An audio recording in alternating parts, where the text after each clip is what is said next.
யூஸ்வலா நம்ம ஊருக்கு எஜுகேஷன் சிஸ்டம் எப்படி இருக்கும்? நம்ம நாளைக்கு ஒரு கம்பெனில அடிமையாக போறோம். நீ ஏன் அங்க அடிமையா இருக்க? நீ எப்படி அடிமையா இருக்கணும்னு நாங்க உனக்கு சொல்லி தரோம். இந்த மாதிரி பேட்டர்ல தான் நம்ம படிக்கிற எல்லா ஸ்கூல்ஸும் இருக்கு. அப்படி இருக்க ஒரு ஸ்கூல்ல ஒரு சார் வராரு. அவர் அந்த ஸ்கூலுக்கு வந்ததுக்கு அப்புறம் அந்த ஸ்கூல் ஸ்டூடெண்ட்ஸோட வாழ்க்கை எப்படிலாம் மாறுது இத சொல்ற ஒரு ஃபீல் குட்டான மூவி பேர் தான் டெட் பாய் சொசைட்டி. இந்த படத்தோட கிளைமேக்ஸ் பாக்குறப்ப உங்களுக்கு அவ்வளவு ஹார்ட் மெல்டிங்கா இருக்கும். அண்ட் இந்த படத்தை இன்ஸ்பயர் பண்ணி எத்தனையோ படங்கள் எத்தனையோ லாங்குவேஜ் வந்திருக்கு. இன்ஃபேக்ட் தமிழ்ல வந்த சாட்டை படம் கூட இந்த படத்தோட இன்ஸ்பிரேஷன் வரலாம். அந்த அளவுக்கு இந்த படம் அவ்வளவு சூப்பரா இருக்கும். அண்ட் டைரக்டர் ஜிவிஎம் பிடிச்ச 5 படங்கள்ல இந்த படம் ஒன்று சொல்லியிருந்தாரு. அப்படி இந்த படத்துல என்ன இருக்குங்கிறத இந்த படத்தை போய் தெரிஞ்சுக்கோம். சரி, இப்போ வாங்க டெட் பாய் சொசைட்டிங்கிற இந்த கதைக்குள்ள போலாம். படத்தோட ஸ்டார்டிங்கே ஒரு மேபர் ஸ்கூல் காட்டுறாங்க. இப்ப நம்ம எப்படி 12th நல்லா படிச்சு நல்ல மார்க் வாங்கினாதான் பெரிய பெரிய காலேஜுக்கு போக முடியும், டாக்டர் மாதிரி சீட்ஸ் எல்லாம் கிடைக்கும். சோ அந்த மாதிரி நினைக்கிற சில பணக்கார பேரண்ட்ஸ் எல்லாம் இந்த ஸ்கூல்ல அவங்க பசங்களை சேர்ப்பாங்க. சோ அந்த மாதிரி தான் இப்ப நிறைய பேரண்ட்ஸ் அவங்க பசங்களை கூட்டி வந்திருக்காங்க. இன்னைக்கு ஃப்ரெஷர் டே மாதிரி அந்த ஸ்கூலுக்கு ஹெச்எம் வந்து எல்லாருக்கிட்டையும் பேசிட்டு இருக்காரு. எங்க ஸ்கூல்ல ஜாயின் பண்ண எல்லா பசங்களும் நல்ல வாக்குல பாஸ் ஆவாங்க. எங்க ஸ்கூலோட பில்லர் என்னன்னு எங்க ஸ்டூடெண்ட்ஸ் கேளுங்க. அவங்க சொல்லுவாங்கன்னு சொல்றப்ப முன்னாடி படிச்சுட்டு இருப்பாங்க சீனியர்ஸ், அவங்க எல்லாம் சொல்லிட்டு இருக்காங்க. எங்க ஸ்கூலோட 4 pillars tradition, honour, discipline, excellence. இதை வச்சு நாங்க வளர்த்துட்டு இருக்கோம்னு எல்லாரும் பேசிட்டு இருக்காங்க. இதை பாக்குற பேரண்ட்ஸ்லாம் பரவாயில்லையே, பசங்களோட டிசிப்ளின் வளர்த்துட்டு இருக்காங்களே, நம்ம பையனு படிச்ச ஒரு பெரிய வருவான்னு இந்த பேரண்ட்ஸ் நம்பிட்டு இருக்காங்க. அதுக்கப்புறம் இந்த எச்சம் எல்லாரும் பார்த்து ஒரு முக்கியமான விஷயம், போன இயர் வரைக்கும் நான் தான் இங்கிலீஷ் டீச்சரா இருந்துட்டு இருந்தேன். பட் இப்ப எச்சம் போனதுனால அந்த சீட் வேகன்சியா இருக்கு. சோ அதை ஃபில்அப் பண்றதுக்கு ஒரு சார் புதுசா வந்திருக்காரு. உண்மையை சொல்லணும்னா அவரு அந்த ஸ்கூல்ல படிச்ச ஒரு ஸ்டூடெண்ட் தான். வெல்கம் சொல்லி நம்ம ஹீரோ என்ட்ரா பண்றாங்க. இவர் அந்த ஸ்கூல்ல இருக்கிற புது இங்கிலீஷ் சார். இதை பாக்குற பேரண்ட்ஸ் ரொம்ப ஹாப்பியா அவங்க பசங்க விட்டுட்டு போறாங்க. கிட்டத்தட்ட சொல்ல போன அந்த ஸ்கூலும் ஒரு ஹாஸ்டல் ஃபார்மேட் மாதிரிதான். அதுல ஒரு பையனா இந்த படத்துக்கு ரொம்ப முக்கியமான கேரக்டர். அந்த பையனோட அப்பாவை எச்சமா பார்த்து, சார் இது எங்க பையன் தான், டாட் ஆண்டர்சன், நல்லா பாத்துக்கோன்னு சொல்றப்ப அந்த பிரின்சிபல் பாத்துட்டு இருக்காரு. ஏன்னா அந்த பையன் இருக்கல, இந்த பையனோட அண்ணன் இதே ஸ்கூல்ல படிச்சவன் தான். அண்ட் இதே ஸ்கூல்ல ஃபர்ஸ்ட் மார்க் வாங்கி இப்போ ஒரு மிகப்பெரிய ஜாப்ல இருக்கான். சோ கண்டிப்பா அவனோட தம்பியும் ஒரு மிகப்பெரிய படிப்படியா தான் இருப்பான். இந்த மாதிரி ஸ்கூல்ல நினைச்சிட்டு இருக்காங்க. அதே மாதிரி ஒவ்வொரு பேரண்ட்ஸும் அவங்க பசங்களை கூப்பிட்டு வந்து பிரின்சிபல் பேசிட்டு இருக்காங்க. சார் இவன் என் பையன் நில், இவன் அப்படியே டாக்டராக நினைச்சிட்டு இருக்கேன். சோ இவன் எப்படியாவது நல்லா படிக்க வச்சு நல்ல மார்க் கொண்டு வாங்கியிருந்தாங்க. நான் டாக்டரை மாத்துறேன்னு அந்த அப்பா சொல்லிட்டு போயிட்டு இருக்காரு. இந்த மாதிரி ஒவ்வொரு பசங்களோட அப்பாவும் அந்த பிரின்சிபலை பார்த்து அவங்க பசங்க சொல்லிட்டு போயிட்டு இருக்காங்க. இப்ப அந்த டாடாக நம்ம ஹீரோ பையனும் அவன் ரூமுக்கு போறான். கூட இப்ப அப்பா வயசுல பாருல நீல ஒரு பையன், அவனும் அதே ரூம்ல தங்கிட்டு இருக்கான். சோ எல்லாம் சேர்ந்து பேசிட்டு இருக்காங்க. ஆமா, நீ தான் டாட் ஆண்டர்சனா? நான் கேள்விப்பட்டனே, உங்க அண்ணன் ஸ்கூல்ல படிச்சு அதிக மார்க்ல பாஸ் ஆயிருக்கானே, அவன் தம்பியை நீங்க கேக்குறப்ப இவன் ஆமான்னு சொல்றான். ஆக்சுவலா நம்ம ஹீரோ ஒரு பயந்த சுபாவுடையவன், யாருக்கிட்ட அதிகமா பேச மாட்டான், அண்ட் கூச்சி சுபாவும் இருக்கும். அதனால அவன் பாட்டு அமைதியா இருக்கான். அண்ட் நம்ம ஹீரோ கூட நிறைய ஃப்ரெண்ட்ஸ் ஜாயின் பண்றாங்க. கிட்டத்தட்ட இந்த கேங்ல ஒரு 6-7 பேர் இருப்பாங்க. அதுல ஒரு ஆளுக்கு நல்லா லாட்டின் தெரியும். மச்சான் நீங்களே கவலைப்படாதீங்க, இன்கேஸ் லாட்டின் கிளாஸ் வச்சா நான் உங்களுக்கு சொல்லி தரேன். எனக்கு நல்லா லாட்டின் தெரியுன்னு எல்லா ஃப்ரெண்ட்ஸா மாறுறாங்க. இதுக்கடுத்து ரெகுலரா இவங்க கிளாஸ் ஸ்டார்ட் ஆகுது. ஃபர்ஸ்ட் பீரியட் மேக்ஸ் சார் வராரு. மேக்ஸ் சார் வந்தோடனே, இங்க பாருங்க பசங்களா, உங்களுக்கு ஹோம்ஒர்க் தருவேன், அந்த ஹோம்ஒர்க் கூடாம நீங்க ரெகுலரா பண்ணிட்டே இருக்கணும். அண்ட் நீங்க தினமும் வந்து எங்கிட்ட சப்மிட் பண்ணிட்டே இருக்கணும். இன்கேஸ் யாராவது என்னோட சப்மிட் பண்ணாம இருந்தீங்கன்னா உங்க ஃபைனலா செஞ்சிருவேன், உங்க மார்க்ல எங்களே இருக்குன்னு அந்த பசங்களை மாட்டிட்டு இருக்காரு. அதுக்கடுத்து லாட்டின் டீச்சர் வராரு. இன்னமும் ஒவ்வொரு டீச்சரும் ரொம்ப ஸ்ட்ரிக்டா இருக்காங்க. இதனால பசங்களுக்கே அந்த கிளாஸ் போர் அடிச்சிட்டு இருக்கு. அப்பதான் நம்ம ஹீரோ சார் வராரு. அவரும் வழக்கம் போல எல்லா சார் மாதிரி நடத்துவார்னு பார்த்தா அவரோட நடக்கல. எல்லா பசங்களையும் பார்த்து, பசங்கள இந்த ரூம் ஒரு மாதிரி இருக்குல்ல, சரி நம்ம இங்க இருக்கணும் வாங்க வெளியே போறோம்னு சொல்லி தனி ஒரு இடத்துக்கு கொண்டு போறாரு. அண்ணாங்களை நிக்க வச்சு, என் பேர் மிஸ்டர் கீட்டிங், நீங்க என்ன எப்படி வேணாலும் கூப்பிடலாம், நீங்க மிஸ்டர் கீட்டிங்னு கூப்பிடலாம். இன்கேஸ் உங்களுக்கு தைரியம் இருந்தா நீங்க ஓ கேப்டன் மை கேப்டன் சொல்லுங்க. சரி இப்ப அதெல்லாம் இருக்கட்டும், இப்ப நம்ம பாடத்துக்கு போவோம். இங்க பிட்ஸ் நேரம் இருக்கீங்களா? சார் நான் இருக்கேன். உன் பேர் பிட்ஸா? சரி, உன் புக்ல பேஜ் நம்பர் எடுத்துக்கோ. அது 542ல ஒரு போயா இருக்கும். அதுல ஃபர்ஸ்ட் ஆன்சர் வாசின்னு சொல்றப்ப அந்த பையன் வாசிச்சுட்டு இருக்கான். அதுல கர்வ் ஸ்டைல்னு ஒரு லாட்டின் வேர்டு இருக்கும். நம்ம ஹீரோ அந்த பசங்களை பார்த்து, சரி இப்ப அந்த கர்வ் ஸ்டைல் லாட்டின் வேர்டு இருக்குல்ல, அதுக்கு யாராவது மீன் திருவன்னு கேக்குறப்ப ஒரு பையன் கை தூக்குறான். ஆக்சுவலா கேங்களுக்கு வந்து பேசிருப்பாங்களே, ஒரு பையன் கூட எல்லாரையும் பார்த்து எனக்கு லாட்டின் தெரியுமா சொல்லியிருப்பாள்ல, அந்த பையன் கை தூக்குறான். அந்த சாரை பார்த்து, சார் அதோட மீனிங் என்னன்னா சீஸ் த டே, இதான் தெரியும் சொல்றப்ப, அப்படியா சரி சீஸ் த டேன்னு சொல்றீல, அதுக்கான மீனிங் என்னன்னு கேக்குறப்ப எந்த பசங்களும் ஒண்ணும் தெரியல. சரி அதை நானே சொல்றேன். சீஸ் த டேனா கண்டிப்பா எல்லாருக்கும் ஒரு ஆசை இருக்கும். அந்த ஆசை நிறைவேற்றுற மாதிரி ஒரு நாள் ஒரு வாய்ப்பு கிடைக்கும். அந்த நாளை மிஸ் பண்ணினா அந்த வாய்ப்பு உனக்கு கிடைக்காது. ஸோ அந்த நாளை வச்சு அந்த நாளை பயன்படுத்து. இதான் சீஸ் த டேக்கு மீனிங்னு அந்த சார் சொல்லி கொடுக்குறாரு. இதை பாக்குற பசங்களுக்குலாம் அது ரொம்ப புது விஷயமா இருக்கு. அந்த ஸ்கூல்ல எதுவுமே படிச்சிருப்பாங்கல்ல, அந்த ஸ்டூடெண்ட்ஸோட போட்டோலாம் காமிச்சு, இங்க பாத்தியா இவங்களும் உனக்கு முன்னாடி படிச்ச சீனியர்ஸ், கிட்டத்தட்ட நீங்க படிக்கிற ஸ்கூல் 100 வருஷமா இருக்கு. சோ அப்ப கண்டிப்பா இவங்க உயிரோட இருக்க சான்ஸ் இல்ல. நல்லா பாருங்க, இவங்கள்ட்ட சொல்லிட்டு இருக்காங்க. என்னமா சொல்லி நிறைய போயம்லாம் அந்த பசங்க சொல்லி கொடுத்துட்டு இருக்காரு. இத பாக்குற பசங்களுக்கு புது விஷயமா இருக்கு. கிளாஸ் முடிஞ்சு போறப்ப, டே மச்சான் இந்த சார் வேற லெவல்ல இருக்காரா, அவர் சொல்லி தர விஷயம் நல்லா இருக்குன்னு சொல்லிட்டு இவங்கள பேசிட்டு இருக்காங்க. இங்க அப்படியே கட் பண்ணா அந்த கேங்களுக்கு ஒரு பையனை காட்டுறாங்க. அவனோட அப்பா ஒரு பார்ட்டி கூப்பிட்டுருப்பாரு. இவன் அங்க போவன்னு அந்த இடத்துக்கு போறான். கதவை திறந்தா ஒரு அழகான பொண்ணை பாக்குறான். அந்த பொண்ணை பார்த்தோன்னா எனக்கு அவ்வளவு பிடிச்சு போயிருக்கு. ஆக்சுவலா அது அவங்க அப்போட ஃப்ரெண்டோட பார்ட்டி. அந்த பார்ட்டில இப்ப இந்த பொண்ணை பார்த்தோன்னே அவன் மெய் மறந்துறான். பார்ட்டி முடிஞ்சு ஸ்கூலுக்கு வந்ததுக்கு அப்புறம் அவன் ஃப்ரெண்ட்ஸா சொல்லிட்டு இருக்கான், மச்சான் நேற்று ஒரு பொண்ணை பார்த்தேன்டா, அந்த மாதிரி பொண்ணை என் வாழ்க்கையில பார்த்ததே இல்ல, பார்த்த செகண்ட்லயே அவன் மேல விழுந்துட்டேன்டா. இந்த மாதிரி அந்த பொண்ணை பத்தி அவன் ஃப்ரெண்ட்ஸ் பேசிட்டு இருக்கான். இதை கேட்கிற பசங்களும் என்ன மாமே லவ்ஸா, சரி நீ கலக்குன்னு அவங்களும் பேசிட்டு இருக்காங்க. அப்ப ஸ்டார்டிங் அப்பா ஒரு பையனை கூட இருந்திருப்பார்ல, இந்த மாதிரி என் பையன் டாக்டர் அம்மான்னு. அந்த அப்பா திரும்ப வந்து அந்த பையனை பாக்குறாரு. டேய் இங்க வா, உங்களோட தனியா பேசணும்னு அந்த பையனை கூட்டிட்டு போறாரு. ஆமா நான் கேள்விப்பட்டேன், இதை கூட ஒரு ஸ்கூல்ல படிச்சுட்டு இருந்தில்ல, அந்த ஸ்கூல்ல எக்ஸ்ட்ரா கரிக்குலர் ஆக்டிவிட்டில கலந்துட்டியாமே. இங்க பாரு, உன் படிப்பெல்லாம் ஸ்டடிஸ்ல மட்டும்தான் இருக்கணும், புரியுதா?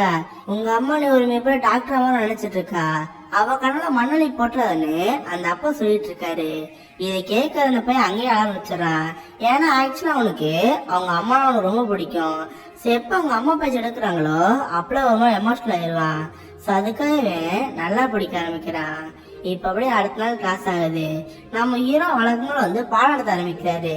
ஒரு பையனை கூப்பிட்டு, டே பேஜ் நம்பர் 21 அதுல இருக்கிற வாசி சொல்றப்ப அந்த பையன் வாசிச்சுட்டு இருக்கான்.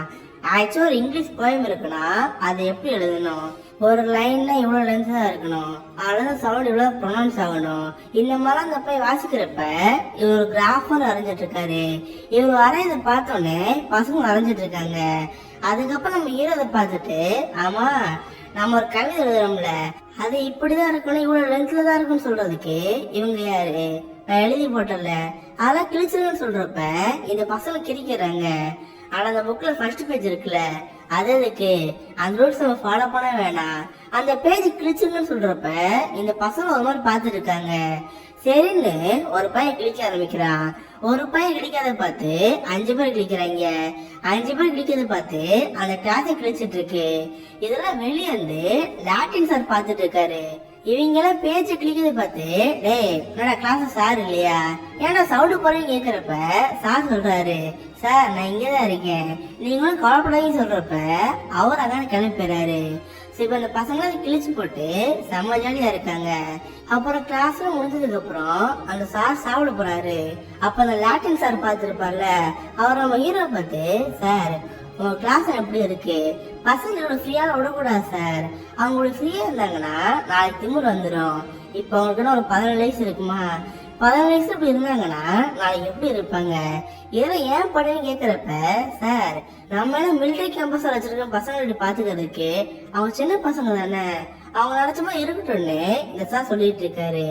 பட் இதை கேட்க லாட்டின் சார் அது பிடிக்கவே இல்லை. இதுக்கடுத்து பசங்க எல்லாம் ஒரு டேபிள பாத்துருக்காங்க. பார்த்து அந்த கிளாஸ்ல ஒரு புக் இருக்கு. ஆக்சுவலா நம்ம ஹீரோ இதே ஸ்கூல்ல படிச்சது தானே. அவரு படிச்சப்ப ஒரு டைரியுமா எழுதியிருப்பாரு. அந்த டைரி பாக்குற பசங்களாம், டே மச்சான் இங்க பாடுறா, என் சாரோட இதாண்டா, வாங்க படிப்போன்னு அதெல்லாம் படிச்சிட்டு இருக்காங்க. அப்பதான் தெரியுது இந்த சார் இங்க படிச்சப்ப ஃபுட்பால் டீம்ல கேப்டன் இருக்காருன்னு. இத பாக்குற பசங்களும் அதை வியந்து போய் பார்த்துட்டு இருக்காங்க. அண்ட் படிக்க படிக்க அதுல டெட் பாய் சொசைட்டி எழுதியிருக்கு. இத பாக்குற பசங்க ஒண்ணுமே புரியல. மச்சான் சார் ஏதோ டெட் பாய் சொசைட்டி எழுதியிருக்காரு, அதுக்கு அர்த்தம் என்னவா இருக்குன்னு கேக்குறப்ப, ஆமாடா அதுக்கு அர்த்தம் என்னவா இருக்கும், சரி வாங்க சார்ட்டை கேட்போன்னு அந்த சாரை பார்க்க போறாங்க. அவர் பாட்டு நடந்து போயிட்டே இருக்காரு. இவங்க பின்னா இருந்து சார்னு கூப்பிடுறாங்க. அப்ப அந்த சார் திரும்ப முடிக்கிறாரு. மிஸ்டர் கேட்டின்னு கூப்பிடுறாங்க. அப்போ திரும்ப முடிக்கிறாரு. உடனே இந்த பசங்களாம் ஓ கேப்டன் மை கேப்டன் கூப்பிடுறாங்க. இதை கேட்டோன்னு இந்த சாரும் உடனே திரும்பி பாக்குறாரு. சரி பசங்களா என்ன கூப்பிட்டீங்களே என்னன்னு கேக்குறப்ப, சார் இங்க பாருங்க இது உங்க புக்கு தானே, இது நீங்க தானே கேக்குறப்ப இவரும் அதை பாக்கி பாக்குறாரு. டேய் ஆமாண்டா நான் இப்படி வந்திருக்கேன், இங்க பாரு இதை பார்க்க என்னவா இருக்குன்னு சொல்லி அவர் செம்மையா பேசிட்டு இருக்காரு. ஆனா அந்த பசங்க அந்த சாரை பார்த்து, சார் இதெல்லாம் எழுதிருக்கீங்களே டெட் பாய் சொசைட்டின்னு, அப்படி என்னன்னு கேக்குறப்ப, இது யார்கிட்ட சொல்லக்கூடாது, இங்க வாங்க உங்கள்கிட்ட மட்டும் சொல்றேன்னு அந்த பசங்க சொல்லிட்டு இருக்காரு. ஆக்சுவலா ஸ்கூல் இருக்குல்ல, இது பக்கத்துல யாருக்குமே தெரியாம ஒரு கேவ் இருக்கும். நாங்க இங்க படிச்சோம்ல, அப்ப எல்லா பசங்களும் சேர்ந்து ஜாலியா அந்த இடத்துக்கு போவோம். நாங்க நிறைய பிராக்டிஸ் பண்றது, நாங்க ஜாலியா இருக்கிறது எல்லாமே அங்கதான் இருக்கோம். இப்ப இன்கேஸ் நாங்க நீங்க ஒரு டாபிக் எடுக்கிறோம்னா அதை பத்தி கவிதையெல்லாம் படிச்சுட்டு இருப்போம். இறந்து போன பொயட்ஸோட கவிதைலாட்டு வந்து நாங்க உட்காந்து படிச்சுட்டு இருப்போம். இது மூலமா கொஞ்சமா பிராக்டிஸ் பண்ணிட்டு இருப்போம். இதுக்கு பேர் டெட் பாய் சொசைட்டின்னு அந்த சார் சொல்லிட்டு இருக்காரு. இது கேட்கற பசங்க ரொம்ப பிடிச்சு போயிருக்கு. டே மச்சான் நம்மளும் ஒரு 5-6 பேர் இருக்கும்ல, நம்ம ஒரு கேங்க சேர்ந்து அங்க போனா என்ன, நம்ம திரும்ப ரீக்ரியேட் பண்ணுவோன்னு இவங்களும் பேசிட்டு இருக்காங்க.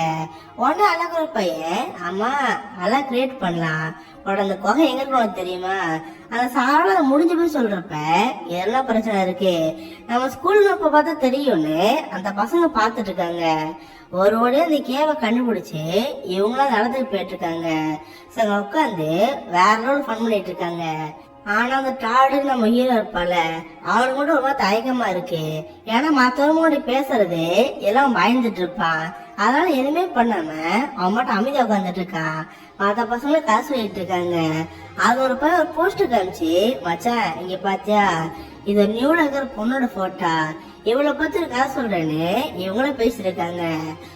டெட் பாய் சொசைட்டிங்கிறது இவங்களுக்கு ரொம்ப ஹாப்பியா இருக்கு. சோ இதனால இந்த பசங்களுக்கு போக போக அந்த சார் ரொம்ப பிடிச்சி போயிருது. அடுத்த நாள் கிளாஸ்ல சார் எல்லாரும் பார்த்து, சரி இப்ப நான் இங்க இருக்கல, இங்க இருந்து பாடம் நடத்துறப்ப நீங்களும் எப்படி தெரிவிங்க, எனக்கு அது ஒரு வியூ மாதிரி தெரியும். சரி இப்ப நான் டேபிள் ஏறி நிக்கிறேன், இந்த டேபிள் எதுக்கு நான் ஏறி நிக்கணும், அதுக்கான காரணத்தை எல்லாம் சொல்லி கேக்குறப்ப ஒரு பையன் சொல்றான், சார் நீங்க எங்களோட உயர்ந்தவங்க, அதை குறிக்கிறதுக்கு தான் நீங்க டேபிள் மேல நிக்கிறீங்கன்னு சொல்லிட்டு இருக்கான். இதை கேட்க சார் இது அப்பெல்லாம் கிடையாதா, சரி எல்லாரும் வாங்க இந்த டேபிள் இருந்து ஏறி பாருன்னு சொல்றப்ப அந்த பசங்க ஏறி பாக்குறாங்க. பார்த்தா உட்காந்துக்கிற பெஞ்சுலாம் அவ்வளவு அழகா செம்ம வியூவா தெரியுது. இங்க பாத்தீங்களா எல்லாரும் ஒரு பாதையில போறப்ப நீங்க மட்டும் வேற பாதையில போங்களே, அந்த பாதை செம்மையா தெரியும். எதை பாக்குறதுனாலும் உயரத்துல இருந்து பாருங்க. இந்த மாதிரி சார் கத்து கொடுக்கறப்ப எங்க பசங்களுக்கு ரொம்ப ஹாப்பியா இருக்கு. அண்ட் போப்போ இந்த சாரை ரொம்ப பிடிச்சு போயிருது. அப்புறம் அந்த சார் கிளாஸ் முடிச்சு அங்கிருந்து போறப்ப, பசங்களா நீங்க அடுத்த வருவீங்களே, வரப்ப எனக்கா ஒரு கவிதை எழுதிட்டு வரணும், யாரோட கவிதை நல்லா இருக்கோ அவங்கதான் வின்னர்.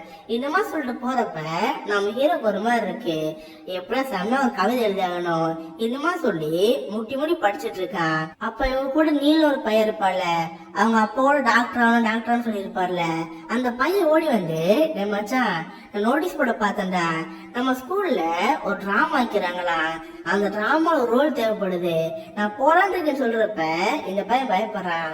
டே மச்சான், அன்னைக்கு உங்க அப்பா திட்டிட்டு இருந்தாரு, எதுக்கு அவர்கிட்ட கேட்டீங்கன்னு சொல்றப்ப, டே அவர்கிட்ட கேட்டா கண்டிப்பா போகக்கூடாது சொல்லிட்டு இருப்பாரு, நான் லெட்டர் அனுப்புறேன்னு இவன் அதுக்காக லெட்டர் அனுப்புறான். சோ ஒரு வழி அந்த பையனை செலக்டிவ் பண்றாங்க. பட் அதுக்கான பர்மிஷன் அவ வீட்டுல இருந்து லெட்டரா வாங்கிட்டு வரணும். இத பாக்குற அந்த பையனுக்கு என்ன பண்ண தெரியல.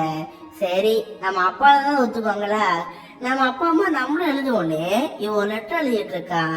பட் இதை பார்க்க டாடுங்கிறப்ப ரொம்ப பயப்படுறான். டே மச்சான், இதெல்லாம் தப்புடா, நாளைக்கு உன் அப்பா தான் திட்டுவான்னு சொல்றப்ப, டே அதெல்லாம் போட, இது மாதிரி தப்பு பண்ணிட்டு திட்டுவாயிச்சேன்னு சொல்லி இவன் ஒரு லெட்டர் எழுதிட்டு இருக்கான்.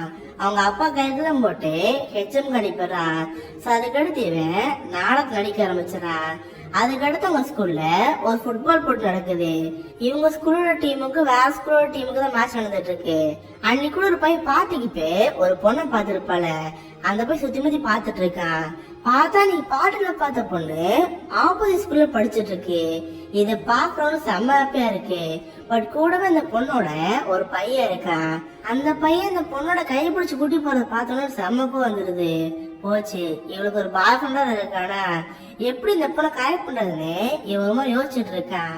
அண்ட் நம்ம ஹீரோ சார் ஸ்கூல்ல ஃபுட்பால் கேப்டன் வந்திருப்பாரு, அதனால அவரை வச்சு ட்ரைனிங் கொடுப்போன்னு பசங்களும் ட்ரைனிங் கொடுத்துட்டு இருக்காரு. ஸோ பசங்களுக்கு தான் சார் ரொம்ப பிடிச்சி போயிருக்கு. அவரை தூக்கிட்டு ஊரும் சுத்திட்டு இருக்காங்க. இதுக்கிட்ட திரும்ப வளர்க்கணும் கிளாஸ் நடந்துட்டு இருக்கு. எல்லா பசங்களையும் பார்த்து, பசங்களா அன்னைக்கு ஒரு கவிதை கிட்ட சொல்லுதானே, எங்க வாசிங்க, டே நீ என்னடா வாசிங்க சொல்றப்ப அந்த படம் செம்மையா வாசிச்சுட்டு இருக்கான். பட் நம்ம ஹீரோ மட்டும் பயந்துட்டு ஒரு மாதிரி தயங்கிட்டு இருக்கான். இதை பாக்க சார், டே டாட் நீ எழுதிருப்பில, இங்க வா வா வா வா எனக்கு வந்து கவிதை வச்சு கட்டி சொல்றப்ப அந்த மாதிரி பயந்துட்டு இருக்கான். ஆக்சுவலா அவன் கவிதை எழுதியிருக்கான், ஆனா எல்லாரும் முன்னாடி எப்படி பேசுறதுன்னு அவனுக்கு ஒரு தயக்கம் இருக்கு. அதனால சாரை பார்த்து, சார் நான் கவிதை எழுதல சார், என்னை விட்டுன்னு சொல்றப்ப, இல்ல அப்புறம் விட முடியாது, இங்க வாவான்னு சொல்லி அந்த பையனை கூப்பிடுறாங்க. சரி கவிதையை வாசி சொல்றப்ப, சார் நான் கவிதை எழுதல சார், என்னை விட்டுன்னு சொல்றான். அப்படியா, சரி மேல போட்டோ வைப்பாரு, அங்க ஒருத்தர் இருக்காருல, அவர் யாருன்னு கேக்குறப்ப இவன் வால்ட்னு சொல்றான். சரி அந்த வால்ட் இருக்காருல, அவரை பத்தி சொல்லு, அவரை பத்தி நீ என்ன நினைக்கிற, அது ஒரு கவியா சொல்றப்ப இவனு யோசிச்சு பாக்குறான்.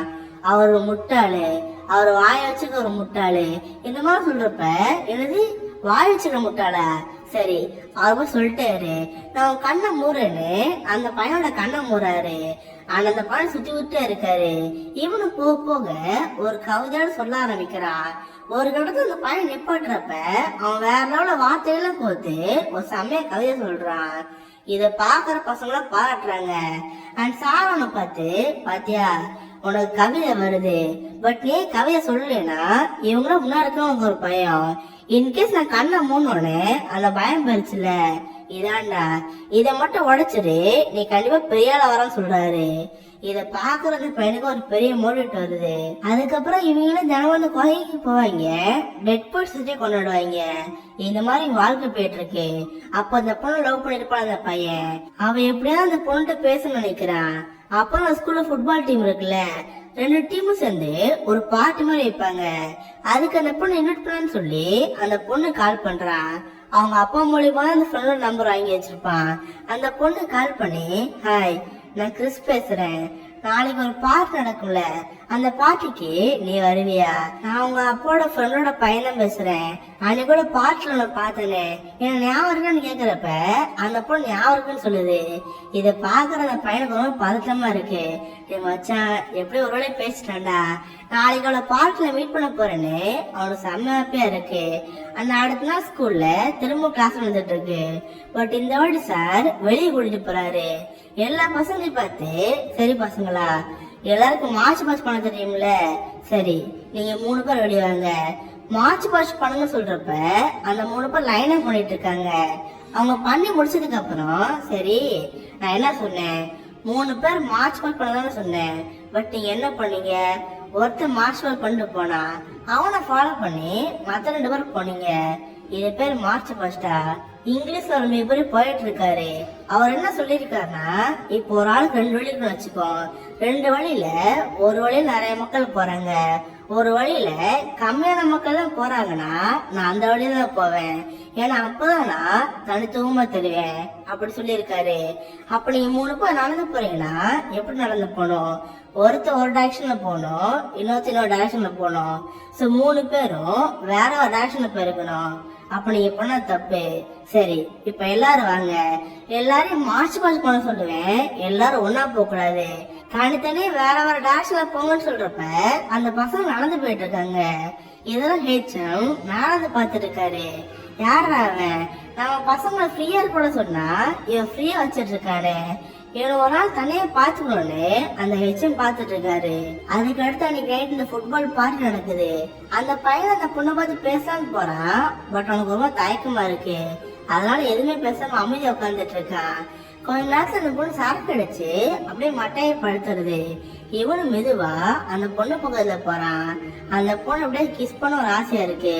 அப்ப அவங்க சார் சொல்லி இருப்பார்ல, சீஸ் தட்டு, உனக்கு கண்டிப்பா ஒரு நாள் கிடைக்கும், அதனால விட்டினா எப்ப நீ வாய்ப்பு கிடைக்காது, அத பயன்பட சொல்லி இருப்பார்ல. அத நினைச்சு இவனு சீஸ் தட்டேன்னு சொல்லிட்டு அந்த பொண்ணை கிஸ் பண்ணிடுவான். அப்ப அந்த பொண்ணு ஆடி ஒரு பையன் லவ் பண்ணிட்டு இருப்பால, அவன் ஓடி வந்து அவன் முக்கில ஒரு குத்து அவனை போட்டு செம்மையா அடிச்சிட்டு இருக்கான். பட் இத பாக்குற பொண்ணு, டேய் அவன் பண்ண தப்புதான், பட் இருந்தாலும் நீ அவன் அடிக்கூடாதுன்னு சொல்லிட்டு அந்த பாய் ஃப்ரெண்ட் அங்கிருந்து போக சொல்றா. இத பாக்குற அந்த பையன் செம்மையா இருக்கு. பரவாயில்லையே, நம்ம கிஸ் பண்ணத கூட மதிக்காம நம்மளுக்கு பருதி பேசுறாளே, அப்ப இவளும் நம்மள லவ் பண்ணா போல நினைச்சு இந்த பையன் ஒரு மாதிரி இருக்கான்.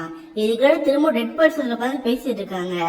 அது ஒரு பையன் சொல்ல ஆரம்பிக்கிறான், மச்சான் நம்ம ஸ்கூல்ல ஒரு ஆர்டிக்கல் எழுதுவாங்கல்ல, அந்த ஆர்டிக்கல்ல நான் ஒரு சேர் தண்ணி போட்டேன். எத்தனை நாள் தான் நம்ம பசங்களாவே இருக்கிறது, நம்ம கூட பொண்ணுங்க அப்படி இருக்கும். அதாவது நம்ம ஸ்கூல்ல கோயடா மாத்தலாம், அப்படி மட்டும் மாறினா வச்சுக்கேன் நம்ம ஸ்கூல்ல செம்மையா இருக்கும். நான் பிரின்சிபல் லெட்டர் எப்படியே சொல்றப்ப இந்த பசங்க மறந்து போறாங்க. டேய் உனக்குன்னா பைத்தியமாடா, நாளைக்கு பிரின்சிபல் பார்த்து கூப்பிட்டாரு என்ன பண்ணுவேன்? போச்சு, நம்மளாம் மாட்டோம்னு சொல்லி இந்த பசங்க பயந்துட்டு இருக்காங்க.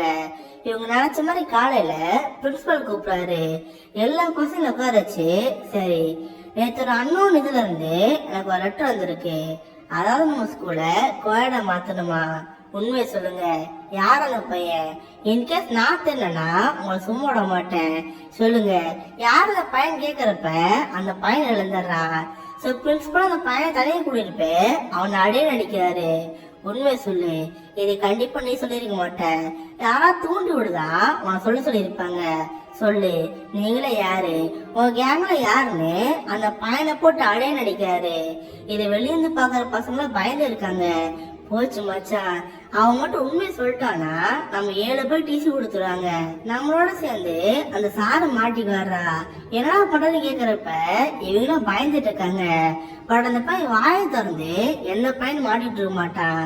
சில நாள் பிரின்சிபல போனா போதுன்னு அந்த பையன் அனுப்பிட்டு இருப்பாரு. பட் அவருக்கு நல்லாவே தெரியுது கண்டிப்பா என் சாரா தான் இருக்கும். அவருதான் பசங்க மனசு எப்படி மாத்தான்னு சொல்லி அந்த சாரை பார்க்க போறாரு. சார் நீங்க பாடம் சொல்லி தாரீங்கன்னா சிலபஸ்ல இருக்க மட்டும் சொல்லித்தாங்க, அதோட தேவையில்லாம அந்த பசங்களுக்கு அறிவு வளர்க்குறவெல்லாம் வச்சுக்காதீங்க, புரியுதான்னு சொல்லி அந்த சாரை மாட்டுறாங்க. இத பாக்குற சாருக்கு ஒரு மாதிரி இருக்கு. இவர் அந்த பையனை பார்த்து, டேய் ஏன்டா அப்படி பண்ண, என்ன மாட்டுன்னு கேக்குறப்ப, இல்ல சார் நீங்க தானே சொன்னீங்க எல்லாம் ஒரு பாதையில போனா நீங்க மட்டும் வேற பாதையில போங்க, அப்ப டிஃபரெண்டா தெரிவிங்க, நீங்க தானே சொன்னீங்க, அதான் பண்ணன்னு சொல்றப்ப, டேய் நீ பண்ணது கரெக்ட் தான்டா, பட் அதை எங்க பண்ணணும் எப்படி பண்ணணும் இருக்கு, இன்கேஸ் நீங்க பண்ணிருந்தீல்ல இதனால நான் உங்களை மிஸ் பண்ணிருப்பேன். ஒண்ணு நீங்க இந்த ஸ்கூல் விட்டு போயிருப்பீங்க, இல்ல நான் இந்த ஸ்கூல் விட்டு போயிருப்பேன். 2 பேர் மிஸ் பண்ணாம இருக்கணும்னா நீங்க இதை பண்ணாம இருங்க. கொஞ்ச நாளைக்கு இதை பொறுத்து வச்சுக்கணும்னு சொல்றப்ப அந்த பையன்ல சரின்னு இருக்காங்க. அப்ப அந்த பொண்ணை லவ் பண்ணிட்டு இருக்கான் அந்த பையன். அவன் வேகமா ஓடிப்பே அந்த பக்க ஸ்கூல் இருக்குல்ல அங்க ஏறி குதிச்சிடறான். அந்த பொண்ணு கையில பூ கொடுத்து நான் உன்னை லவ் பண்றேன், நீ லவ் பண்றான்னு எல்லா பொண்ணுங்களையும் ப்ரப்போஸ் பண்றான். இத பாக்குற அந்த பொண்ணுக்கு ரொம்ப வெக்கமா இருக்கு. சோ இவனும் அந்த பொண்ணுக்கு ப்ரப்போஸ் பண்ணி அந்த ஸ்கூல்ல இருந்து ஏறி போயிடுறான். சோ இந்த பொண்ணுக்கு ரொம்ப ஷையா இருக்கு. இதுக்கடுத்து அந்த நீல ஒரு பையன் இருப்பால, அதாவது டிராமா நடிக்கிறது, சவுண்ட் ரிஹர்சலா பண்ணி டிராமா நடிக்கான்னு இருப்பான். அப்போ ரூம்ல போனா பார்த்து அவங்க அப்பா இருப்பாரு. அத பார்த்தோம் செம்ம ஷாக்கா இருக்கு. டேய் ஏன்டாடி பண்ண, என்னமோ டிராமா நடிக்க போறியாமே, இங்க பாரு, நீ டாக்டரா மட்டும் தான் ஆகணும். இந்த மாதிரி எக்ஸ்ட்ரா கரிக்குலர் ஆக்டிவிட்டில சேரக்கூடாது, புரியுதுன்னு கேக்குறப்ப, அப்பா இது நடிக்க என்னப்பா போகுது, நான் எல்லா டெஸ்ட்லயுமே ஏ கிரேட் எடுத்திருக்கேன், கண்டிப்பா பாஸ் ஆறப்ப ஏ கிரேட் எடுத்துருவேன். இது அரை மணி நேரம் நடிக்க போறேன், ப்ளீஸ் என்ன உடுப்பான்னு சொல்றப்ப, இங்க பாருடா, உங்க அம்மா ஆசைப்பட்டு இருக்கா, உங்க அம்மாக்கா இதை கூட விட மாட்டாடா, நீ டாக்டரா நடிச்சிட்டு இருக்கா, பட் நீ போக போக கழுதையாட்ட மாறிட்டு இருக்க. சொல்றதை கேளு, உங்க அம்மா ரொம்ப வருத்தப்படுவான்னு அவங்க அம்மா சன்னோட வந்து பேசிட்டு இருக்காரு. இத பாக்குற அந்த பையன் ரொம்ப எமோஷனல் ஆயிடுறா. இத பத்தி சார்கிட்ட சொல்லலான்னு பாக்குறான், பட் சார்கிட்ட அவன் சொல்ல மனசு இல்ல. அதெல்லாம் அழுதுகிட்டு பூட்டி மனசு வச்சுட்டு இருக்கான். இதுக்கடுத்து டிராமா வந்துட்டு இருக்கு, பட் இந்த பையனால முடியவே இல்லை. சரி, அப்பா என்ன நினைச்சாலும் பரவாயில்ல, நம்ம அந்த டிராமா நடிச்சாலும்னு இவன் அந்த டிராமா நடிக்க போயிட்டு இருக்கான். ஸோ வேற லெவல் கேரக்டர் கொடுத்துருப்பாங்க. அதெல்லாம் பண்ணி முடிக்கிறப்ப ஆடிஷன் கிளாப் பண்றாங்க.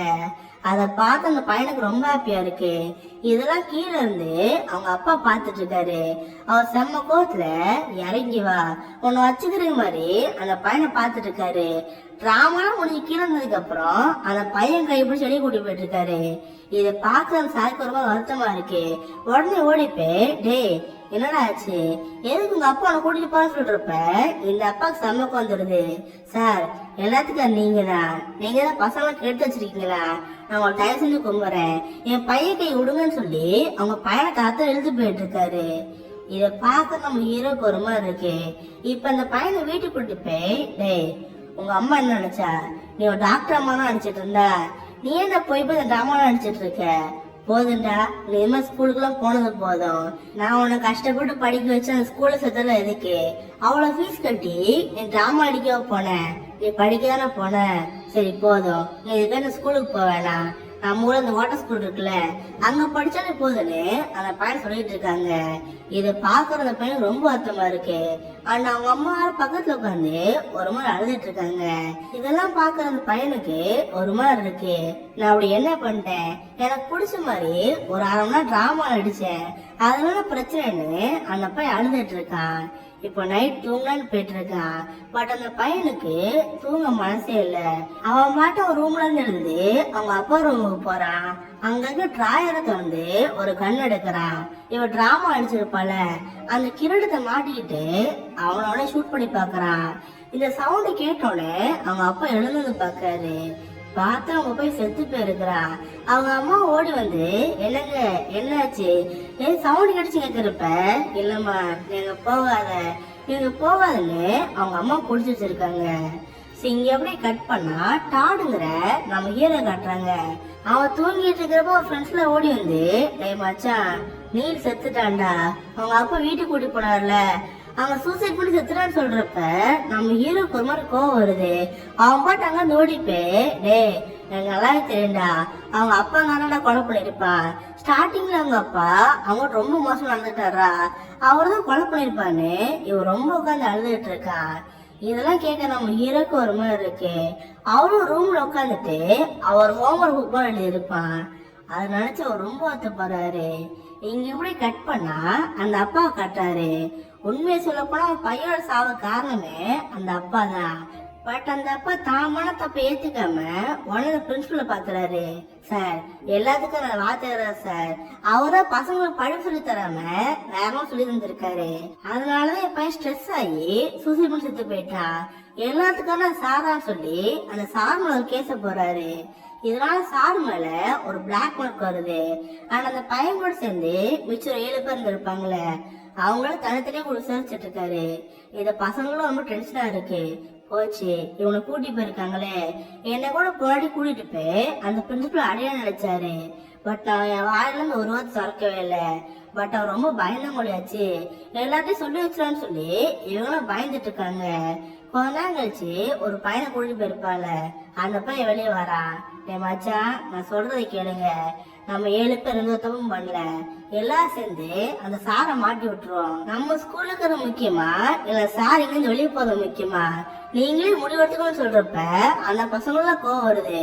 ஓடி வந்து ஒருத்தன் அவன் மூக்கில குத்துறான். டேய் ஏன் அப்படி பண்ண? அவர் நம்ம சார்ரா, அவர் எந்த ஒரு தப்பும் பண்ணல. உண்மையை சொல்ல போனா நம்ம தப்பு பண்ணிருக்கோம். ஏன் அப்படி பண்ணு கேக்குறப்ப இங்க பாரு, நான் சொல்றது புரிஞ்சுக்கோங்க. நீங்க எப்படி இருப்பீங்கன்னு எனக்கு தெரியவே தெரியாது. பட் நான் இந்த ஸ்கூல்ல படிக்கணும்னா அந்த சாரை மாட்டி விடுவேன். நான் வாக்குமூலம் கொடுத்துட்டேன். அதுக்கடுத்து பிரின்சிபல் ஒருத்தையும் கூப்பிடுவாரு. நீங்க என்ன பண்ணீங்களோ பண்ணிக்கோங்கன்னு அந்த பையன் சொல்லிட்டு போறான். இத பாக்குற பசங்களுக்கு ஒண்ணுமே புரியல. அதுக்கப்புறம் 7 பசங்க தனியா கூட்டிட்டு போய் ஒவ்வொரு விசாரிச்சுட்டு இருக்காங்க. இதெல்லாம் பாக்குற ஒவ்வொரு பையனும் பயந்துட்டு இருக்காங்க. கடைசியா டாடங்க அந்த பையன் இருக்கான். அவ உள்ள போனா உள்ள அவங்க அப்பா அம்மா இருப்பாங்க. பிரின்சிபல் அவங்கள பார்த்து, தம்பி எல்லாத்துக்கும் நான் சாதாரண, அவரும் நம்மளை இப்படி மாத்தான்னு கேக்குறப்ப இத போய் அழ ஆரம்பிச்சரா. சார் கண்டிப்பா சார் கிடையாது, நாங்க தப்பு பண்ணோம். அவர் எங்களை ரொம்ப நல்லபடியா பாத்துட்டாரு. அந்த சார்ல எந்த ஒரு தப்பு இல்லைன்னு அவன் பாட்டு அழுதுட்டு இருக்கான். பட் அந்த பிரின்சிபல் ஒரு பேப்பரை காமிச்சு, இங்க பாரு தம்பி, உங்க கூட 7 பேர் இருந்திருக்காங்க. அந்த 7 பேரும் அந்த சாரம் காரணம் கையெழுத்து போட்டிருக்காங்க. இப்ப இருக்க நீ மட்டும்தான். நீ ஓகே சொல்லணும்னா கூட அந்த சார் வெளியே தான் போறாரு. கையெழுத்து போடுப்பா, உனக்கு வேற வழி இல்லைன்னு அந்த பிரின்சிபல் சொல்லிட்டு இருக்காரு. இத பாக்குற அந்த பையனுக்கு ஒரு மாதிரி இருக்கு. வேற வழி இல்லாம இவனும் அதை சைன் போடுறான். இதனால அந்த சாரை வேலையோடு தூக்கிறாங்க. இவ்வளவு நாள் நம்ம ஹீரோ தான் இங்கிலீஷ்ல தான் இருக்காரு. இப்போ ஒரு வேலையோட போனோடனே அந்த இடம் காலியா இருக்கும்ல. ஆக்சுவலா பிரின்சிபல் இவங்க இங்கிலீஷ்ல வேலை பார்த்திருப்பாரு. அவர் எச்சம் ஆனதுக்கு அப்புறம் தான் இந்த பாடம் நடத்தாம வந்திருப்பாரு. சோ டெம்பரரி இருப்போன்னு இவர் பாடம் நடத்த போறாரு. எல்லா பசங்களையும் பார்த்து, பசங்களா பேஜ் நம்பர் 21 அத வாசின்னு சொல்றப்ப எல்லா பசங்களும் அந்த பேஜ் இருக்கிறாங்க. பாக்க பேஜ கிழிச்சு போட்டிருப்பாங்களே. அதனால சாரை பார்த்து, சார் எங்களோட இந்த பேஜ் கிடையாது, என்னால வாசிக்க முடியாது சொல்றப்ப பேஜ் கிடையாதா? உங்ககிட்ட பேஜ் இல்லைன்னா மத்தவங்க புக்க வாங்கிப்பாரு, அதுல பேஜ்னு சொல்றப்ப இல்ல சார் இந்த கிளாஸுக்கு யாருக்குமே அந்த பேஜ் இருக்காது, எங்களால வாசிக்க முடியாது சொல்றப்ப இந்த எச்சம் கோவாது. இவர்கிட்ட ஒரு புக்கு கொடுத்து, இந்தா இத படி, இத வாசி சொல்றப்ப அந்த பையன் வாசிக்க ஆரம்பிக்கிறான். அப்ப கரெக்டான சார் உள்ள வராரு. இத பாக்குற எச்சம், டே நீ ஏன்டா இங்க வந்த? உடனே வேலை தூக்கிட்டோம்ல, இங்க இருந்து போன்னு சொல்றப்ப இல்ல சார் என் திங்ஸ் அங்க ஒரு ரூம்ல இருக்கு, அதை மட்டும் எடுத்துக்கிறேன்னு இவர் உள்ள போய் எடுத்துட்டு இருக்காரு. இதை பாக்குற பசங்க எல்லாம் அந்த சாரை பார்க்கவே முடியல. ஒரு மாதிரி குற்ற உணர்ச்சியில அந்த பசங்கள குனிஞ்சு உட்காந்துட்டு இருக்காங்க. அந்த சாரை ஒரு பொருளை எடுத்துட்டு அங்க இருந்து போலான்னு பாக்குறாரு. அப்ப அந்த டாடுங்கிற பையன் இருந்து, சார் நீங்க ஒண்ணு தப்பா எடுத்துக்காதீங்க, நான் ஒண்ணு வேணும்னு கையெழுத்து போடல, இவங்க எங்களை மிரட்டி கையெழுத்து வாங்கினாங்க, பிளீஸ் சார் நீங்க இந்த வேலை எடுக்க போறீங்களே அதுக்கெல்லாம் காரணம்னு அந்த பையன் எழுதி பேசிட்டு இருக்கா. இது பாக்குற லட்சம் கோமாயி, ரெட்டாடு உங்க அண்ணன் எவ்வளவு நல்லா வந்துருமா, நீ ஏன் இப்படி பண்ணிருக்குன்னு சொல்லி அந்த பையன் திட்டிட்டு இருக்காரு. பட் இந்த பையன் கண்டுக்காம, சார் நீங்க சும்மா இருங்க, நான் எங்க சாப்பிட்ட பேசுறேன்னு இவன் டேபிளே நிக்கிறான். இத பாக்குற பசங்களும் ஒரு சின்ன ஞாபகம் வருது. ஸ்டார்டிங் கூட நம்ம எல்லா பசங்களையும் கூப்பிட்டு நீங்க மேல இருந்து பாருங்க, நீங்க சாதமா பாக்குற வியூ கூட இந்த மாதிரி மேல இருந்து பாக்குற வேற வியூல தெரியும் சொல்லியிருப்பார்ல. இதனால எல்லா பசங்களும் அந்த உணர்வு வருது. எல்லா பசங்களும் டேபிள் மேல ஏறி நம்ம ஹீரோ பாக்குறாங்க. நம்ம hero O captain my captain கூட அவங்க ரொம்ப பிடிக்கும்ல, அதனால எல்லா பசங்களும் சேர்ந்து ஓ கேப்டன் மை கேப்டன் சொல்றாங்க. இத பாக்குற சாருக்கு ரொம்ப ஹாப்பியா இருக்கு. தேங்க்யூ மை பாய் சொல்லிட்டு அவர் அங்கிருந்து கிளம்பிடுறாரு. ஹாய் கைஸ், இன்னைக்கு நம்ம பல பேரோட மனசை தொட்ட ஒரு நல்ல படத்தை பத்தி தான் பார்க்க போறோம். அந்த படம் தான் டெட் போயட்ஸ் சொசைட்டி. இந்த படம் ரிலீஸ் ஆனது 1989ல. வீடியோ எண்ட் வரைக்கும் பாருங்க, உண்மையிலே ஒரு நல்ல கதையா இது இருக்கும். டாட் ஆண்டர்சன் ஒரு தனிமையான பையன். அவன் பேரண்ட்ஸ் அவனை அவங்க அண்ணன் மாதிரியே இவனும் நல்லா படிச்சு ஒரு லாயர் ஆகணும்னு ப்ரெஷர் கொடுத்துட்டே இருப்பாங்க. இவனை வெல்டன் அகாடமி ஃபார் பாய்ஸ் ஸ்கூல்ல சேர்த்துருவாங்க. அவன் அண்ணனும் அதே ஸ்கூல்ல தான் படிச்சிருப்பான். டீச்சர்ஸ் கிட்ட அவங்க அண்ணன் ரொம்ப பாப்புலரான ஒரு பையன். அந்த ஸ்கூலோட inauguration speech head master Norman கொடுப்பாரு. டாட் அப்பதான் நெயில் பெரிய ஃபர்ஸ்ட் டைம் பாப்பான். நெயில் ஒரு ஃப்ரெண்ட்லியான கேரக்டர், நிறைய சாதிக்கணும்னு நினைக்கிற ஒரு பையன். அண்ட் அவன் தான் டாடோட ரூம்மேட்டும் கூட. பசங்க எல்லாம் ரூம்ல பேசிட்டே இருக்கும்போது நெயிலோட அப்பா அங்க வருவாரு. நெயில தனியா வெளியே கூட்டிட்டு போயிட்டு, ஸ்கூல் ஆனுவல்ல நீ ஒன்னும் கலந்துக்க வேணாம், ஒழுங்கா படிப்புல கான்சென்ட்ரேட் பண்ணு, நீ ஒரு டாக்டர் ஆகணும்னு சொல்லுவாரு. நெயில் இதை கேட்டுட்டு சோகமாகிடுவான். நெயில் அப்பா போன அப்புறம் டாட் வந்து நெயில் கிட்ட சொல்லுவான், எனக்கும் இதே ப்ராப்ளம் தான், எங்க அப்பா என் அண்ணன் மாதிரியே நல்லா படிச்சு லாயர் ஆகணும்னு சொல்றாரு, ஆனா எனக்கு ஒரு நல்ல ரைட்டர் ஆகணும்னு தான் ஆசை, இதை எங்க அப்பா கிட்ட சொல்ல எனக்கு தைரியம் இல்லைன்னு சொல்லுவான். அவங்களோட ஃபர்ஸ்ட் கிளாஸ்ல டாடும் நீலும் வர டீச்சர்ஸோட டீச்சிங் மெத்தட கவனிக்கிறாங்க. அவங்க சொல்லி தர விதம் எல்லாமே ஒரே மாதிரி தான் இருக்கு.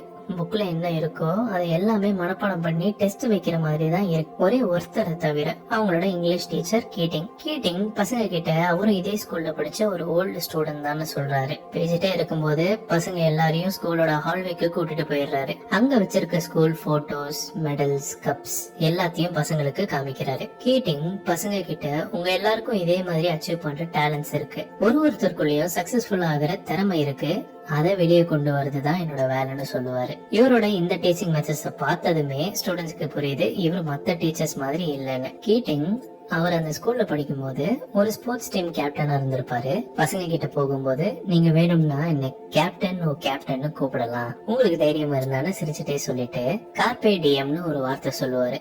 அதுக்கு மீனிங் சீஸ் த டே, அதாவது உங்களுக்கு இருக்க ஒவ்வொரு நாளையும் நீங்க ஒழுங்கா யூஸ் பண்ணணும்னு சொல்லுவாரு. அடுத்த நாள் கிளாஸ்ல கீட்டிங் நெயில ஒரு போயட்ரி புக்க எழுந்து படிக்க சொல்றாரு. நெயில் அதோட இன்ட்ரோடக்ஷனை படிக்கிறான். அந்த இன்ட்ரோடக்ஷன்ல ஒரு நல்ல கவிதைய மேக்ஸ வச்சு எப்படி கண்டுபிடிக்கலாம்னு போட்டிருக்கோம். அதை கேட்டதும் கீட்டிங்க்கு சமக்கம். கீட்டிங் அவரோட ஸ்டூடெண்ட்ஸ் எல்லாரையும் அந்த இன்ட்ரோடக்ஷன் பேஜை கிழிக்க சொல்லிடுவாரு. தயங்கின சில பேர்கிட்ட இந்த புக் ஒன்னும் பைபிள் கிடையாது, இது ஒரு போர்க்களம், உங்களுக்காக தான் எப்பயும் யோசிக்கணும்னு சொல்லுவாரு. பசங்க எல்லாருமே இன்ட்ரோடக்ஷன் பேஜை கிழிச்சிருவாங்க. அவரு கிளிக்க சொன்னது எதுக்குன்னா, நம்ம இப்படிதான் யோசிக்கணும்னு யாரோ ஒருத்தங்க சொன்னதை கேட்டுட்டு நம்மளோட திறமைய நாமளே கட்டுப்படுத்த கூடாதுன்னு தான். ஒரு நாள் நீல் ஸ்கூலோட பழைய இயர் புக்க பாத்துட்டு இருக்கும்போது கீட்டிங்க அந்த புக்ல பாப்பான். அதுல கீட்டிங் டிபிஎஸ், அதாவது டெட் போயட்ஸ் சொசைட்டின்ற ஒரு ஸ்கூல் ஆக்டிவிட்டில இருந்திருப்பாரு. பசங்க எல்லாரும் கீட்டிங் கிட்ட இது என்ன டெட் போயட்ஸ் சொசைட்டி அப்படின்னு கேட்கும்போது கீட்டிங் சொல்லுவாரு, இது ஒரு சீக்ரெட்டான ஒரு கிளப். இந்த கிளப்போட நோக்கமே லைஃபோட மீனிங்க தெரிஞ்சுக்கிறது தான். அதை செய்ய ஸ்கூல் கிரவுண்ட்ஸ் பக்கத்துல இருக்க ஒரு குட்டைக்கு ஓரமாவே ஒரு சின்ன குகை மாதிரி இருக்க பிளேஸ்ல என்ன மாதிரி இன்ட்ரெஸ்டடா இருக்க ஸ்டூடெண்ட்ஸ் எல்லாரும் போயிட்டு கதை, கவிதை ஒருத்தருக்கு ஒருத்தர் சொல்லி அதுல இருக்க மீனிங் என்னன்னு எல்லாரும் டிஸ்கஸ் பண்ணிப்போம். இதை கேட்டதும் நீலும் அவன் ஃப்ரெண்ட்ஸும் டிபிஎஸ் நம்ம எல்லாரும் சேர்ந்து மறுபடியும் ஸ்டார்ட் பண்ணுவோம்னு முடிவு பண்ணுவாங்க. நீல் டாட டிபிஎஸ்ல ஜாயின் பண்ணு ரொம்ப கன்வின்ஸ் பண்ணுவான். டாட் தயங்குவான், ஏன்னா ஆல்ரெடி அவங்க அப்பா அவனை ஒரு லாயர் ஆகணும்னு சொல்லியிருப்பாரு. இப்போ இதுல கலந்துகிட்டா அவங்க அப்பா என்ன சொல்லுவாருன்னு ஒரு பயம். ஆனா நீல் விடுறதா இல்ல, கன்வின்ஸ் பண்ணிட்டே இருப்பான். டாடும் ஒத்துப்பான். ஃபைனலா நடுராத்திரி அப்போ பசங்க எல்லாரும் கீட்டிங் சொன்ன அந்த இடத்துக்கு போயிடுவாங்க. அவங்களோட ஃபர்ஸ்ட் டிபிஎஸ் மீட்டிங்க ஸ்டார்ட் பண்ணுவாங்க. எல்லாரும் அவங்களுக்கு பிடிச்ச கதைய சொல்லிப்பாங்க. பசங்க ஃபர்ஸ்ட் டைம் அவங்க திறமைய கொஞ்சம் கொஞ்சமா வெளியே கொண்டு வருவாங்க. அப்படியே கொஞ்சம் ஜாலியாவும் போகும். அடுத்த போயிட்டு கிளாஸ்ல கீட்டிங் பசங்க எல்லாரையும் பெஞ்ச் மேலே ஏறி நிக்க சொல்லுவாரு. லைஃப் எப்பவும் ஒரே மாதிரி பாக்காதீங்க, டிஃப்ரெண்டா பாருங்க, உண்மையான ஃப்ரீடம் இப்படிதான் இருக்கணும்னு நிறைய இன்ட்ரெஸ்டிங்கான விஷயத்தெல்லாம் சொல்லி தந்துட்டு இருப்பாரு. கிளாஸ் முடிஞ்சு போகும்போது நாளைக்கு எல்லாருமே அவங்களே எழுதின ஒரு போயமும் சொல்லணும், ரொம்ப முக்கியமா டாட் நீ கண்டிப்பா சொல்லணும்னு சொல்லிட்டு போயிடுவாரு. இப்போ இங்கிலீஷ் கிளாஸ்ல கீட்டிங் எல்லா பசங்களுக்கும் ஒரு போயமை கொடுத்துட்டு நல்லா கத்தி படிச்சுட்டு ஃபுட்பால் கிக் பண்ணுங்கன்னு சொல்லுவாரு. அதே நேரத்துல நீலுக்கு ஒரு லெட்டர் வருது. அதுல நீல் பக்குன்ற ஒரு கேரக்டரை ஒரு ஷோல பிளே பண்ணணும்னு போட்டிருக்கு. நீலுக்கு செம ஹாப்பி. அடுத்த நாள் கிளாஸ்ல கீட்டிங் ஒருத்தரா கூப்பிட்டு நீங்க எழுதின அந்த கவிதைய எல்லாரும் வந்து சொல்லுங்க அப்படின்னு சொல்லிடுவாரு. எல்லாரும் போய் சொல்லுவாங்க. டாட கேட்கும் போது அவன் எழுதணும்னு சொல்லுவான். கீட்டிங் டாட கூப்பிட்டு இப்போ அந்த கார்னர்ல ஒரு போட்டோ இருக்கு, அந்த போட்டோவை பார்த்து எனக்கு இங்கேயே ஒரு கவிதையை யோசிச்சு சொல்லுன்னு சொல்லிடுவாரு. டாடும் அந்த நேரத்துல செம்மையா யோசிச்சு ஒரு கவிதையை சொல்லுவான். கீட்டிங் டாட பார்த்து செம்மையா சந்தோஷப்படுவாரு. மத்த பசங்களுக்கும் டாட் சொன்ன அந்த கவிதை வந்து ரொம்ப பிடிச்சிருக்கும். எல்லாரும் எழுந்து கிளாப் பண்ணுவாங்க. இந்த இடத்துல டாட் மாதிரி ஒரு சைலண்டான ஒரு பையனோட திறமைய எல்லார் முன்னாடியும் கீட்டிங் வெளியே கொண்டு வருவாரு. அதே நாள் நைட்டு டாடோட பேரண்ட்ஸ் அவனுக்கு ஒரு பென் செட் கிஃப்ட் பண்ணிருப்பாங்க. தனியா டாட் ஃபீல் பண்ணிட்டு உக்காந்துட்டு இருப்பான். இத பார்த்து நீல் வருவான். நீல் டாட் கிட்ட வந்து அந்த பென் செட் நல்லா இருக்கே, அதை பறக்க விட்டு பாக்கலாமா அப்படின்னு ஃபன்னா கேட்பான். டாட சோகத்தை மறந்துட்டு பென் செட்டை தூக்கி போட்டுருவான். இந்த சீன் கதைக்கு பெரிய இம்பார்ட்டண்டா இல்லனாலும் நீல் மத்தவங்களை புரிஞ்சுக்கிற தன்மை தெரியும். அவனோட ஃப்ரெண்ட்ஸ பத்தி கேர் பண்றதும் தெரியும்.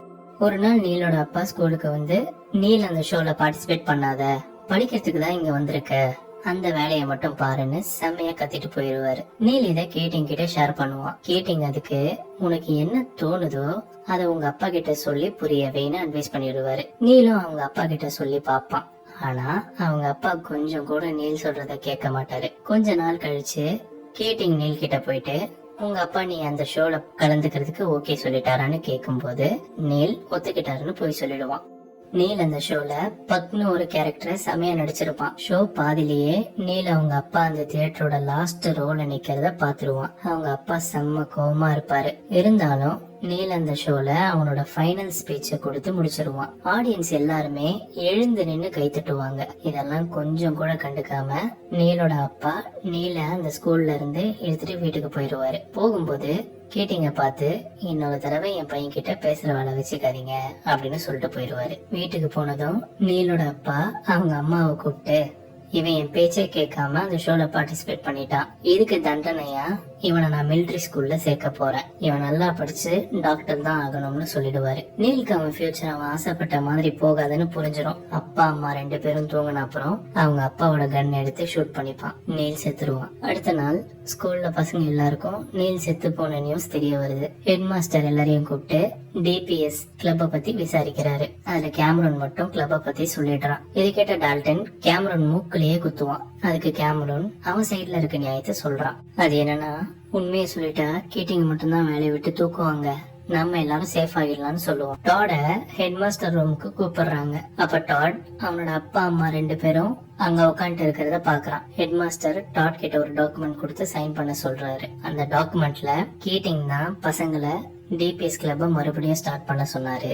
நீலோட டெத்துக்கு இன்டைரக்டா கீட்டிங் தான் காரணம்னு போட்டிருக்கோம். அதுல டாட தவிர எல்லாருமே சைன் பண்ணிருப்பாங்க. டாட்க்கு சைன் பண்ண கொஞ்சம் கூட இஷ்டம் இல்ல.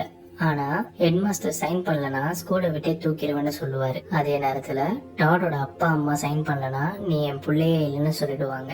ஏற்கனவே டாட் ஒரு சாதுவான ஒரு பையன். வேற வழியே இல்லாம டாடும் சைன் பண்ணிடுவான். கீட்டிங்கையும் ஹெட் மாஸ்டர் வேலையை விட்டு தூக்கிடுவாரு. அடுத்த நாள் இங்கிலீஷ் கிளாஸ்க்கு ஹெட் மாஸ்டர் வருவாரு. கீட்டிங் வேலையை விட்டு போயிட்டாரு. அவரோட வேலைக்கு இன்னொரு டீச்சர் வர வரைக்கும் நான் தான் உங்களுக்கு கிளாஸ் எடுப்பேன்னு சொல்லுவாரு. இதுவரை எவ்வளவு தூரம் கீட்டிங் கிளாஸ் எடுத்து முடிச்சிருக்காருன்னு கேட்கும்போது யாருமே ரிப்ளை பண்ண மாட்டாங்க, கேமரூனை தவிர. பேசிட்டே இருக்கும்போது கீட்டிங் வருவாரு. அவரோட திங்ஸ் எல்லாம் கொஞ்சம் இங்க இருக்கு, அதை எடுத்துட்டு போயிடுறேன்னு சொல்லுவாரு. டாடால இதுக்கு மேல பொறுக்கவே முடியல. எப்பவுமே சைலண்டா இருக்கு டாட் கீட்டிங் கிட்ட எழுந்து, எங்க எல்லாரும் இந்த ஹெட் மாஸ்டர் தான் மிரட்டி அந்த டாக்குமெண்ட்ல சைன் போட வச்சாரு, நாங்களா யாருமே சைன் போடலன்னு சொல்லுவான். கீட்டிங் சிரிச்சுக்கிட்டே எனக்கு அது முன்னாடியே தெரியும்னு சொல்லுவாரு. இதெல்லாம் பார்த்த அந்த ஹெட் மாஸ்டர் டாட சைலண்டா இருக்க சொல்லுவாரு. வேற யாராவது பேசினீங்கன்னா ஸ்கூலை விட்டே தூக்கிடுவேன்னு மிரட்டுவாரு. கீட்டிங் கிளாஸ் விட்டு போகும்போது டாட் அவன் பயத்தை எல்லாத்தையும் விட்டுட்டு ஓ கேப்டன் மை கேப்டன் அப்படின்னு சொல்லிட்டு பெஞ்ச்ல ஏறி நிற்பான். ஹெட் மாஸ்டர் செம கோவத்துல டாட கீழே உட்கார சொல்லுவாரு. இதை பார்த்த எல்லா டிபிஎஸ் மெம்பர்ஸும் பெஞ்ச் மேல ஏறி நின்னுட்டு கீட்டிங்க்கு ஃபைனலா ஒரு சல்யூட் பண்ணுவாங்க. ஹெட் மாஸ்டரே நினைச்சாலும் கும்பலா ஸ்டூடெண்ட்ஸ ஸ்கூலை விட்டு தூக்க முடியாது. இத பார்த்த கீட்டிங் சிரிச்சுக்கிட்டே தேங்க்யூ பாய்ஸ் தேங்க்யூ அப்படின்னு சந்தோஷமா கீட்டிங் கிளாஸை விட்டுட்டு போயிடுவாரு. அதோட படமும் முடிஞ்சிடும். இந்த படம் நமக்கு 2 விஷயத்த கத்து தரும். ஒண்ணு கார்பேடியம், அதாவது உங்களுக்கு இருக்க எல்லா நாளையும் நீங்க ஒழுங்கா பயன்படுத்திக்கணும். 2வது நீங்க வாழ போறதே ஒரே ஒரு வாழ்க்கை தான், அத உங்களுக்கு பிடிச்ச மாதிரி சந்தோஷமா வாழ்ந்துடணும். இதோட இந்த வீடியோ முடிச்சுக்கிறேன். இந்த வீடியோ உங்களுக்கு பிடிச்சிருந்தா லைக் பண்ணிட்டு மறக்காம சப்ஸ்கிரைப் பண்ணிக்கோங்க. மறுபடியும் இன்னொரு வீடியோல பார்க்கலாம்.